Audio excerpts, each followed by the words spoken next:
Business event organisers in Singapore are seeing a rise in postponements since the start of the conflict in the Middle East, as firms grow more cautious. At the same time, vendors say more companies are making inquiries to shift overseas events to Singapore, viewing it as a safe and stable destination. Caitlin Ng with this report. Conference event halls in Singapore are bustling, packed with discussions, deals, and delegates. But beyond the crowds, a chill is setting in across the global events industry as the ongoing Middle East conflict fuels uncertainty. You're seeing things move to late summer, early fall types of time frames.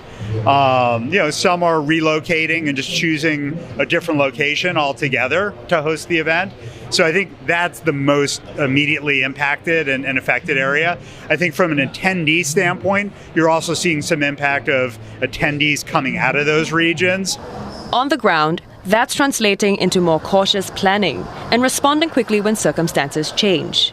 We are seeing the organizer is a bit more cautious, and also they demand a bit more flexibilities. And we are seeing patterns like shorter booking lead time and also more backup plans that they require.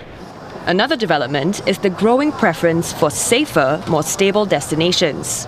I think Canada is benefiting. I think Europe is benefiting. And quite frankly, I think this region, right, Asia Pacific and Singapore, is benefiting from, being great destinations in and of themselves. While there have not yet been major large-scale relocations, industry players in Singapore say inquiries for future events have picked up. What the organizers are looking moving forward, I think, is more experiential. So whether or not the hotels can offer them a really unique and differentiated meeting experience is become very, very important.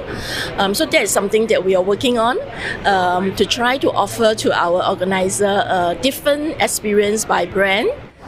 Overall, the Singapore Tourism Board says the MICE industry here has remained resilient, despite challenges such as flight disruptions and rising costs. Authorities add that they'll continue working with industry players to adapt strategies as global conditions evolve.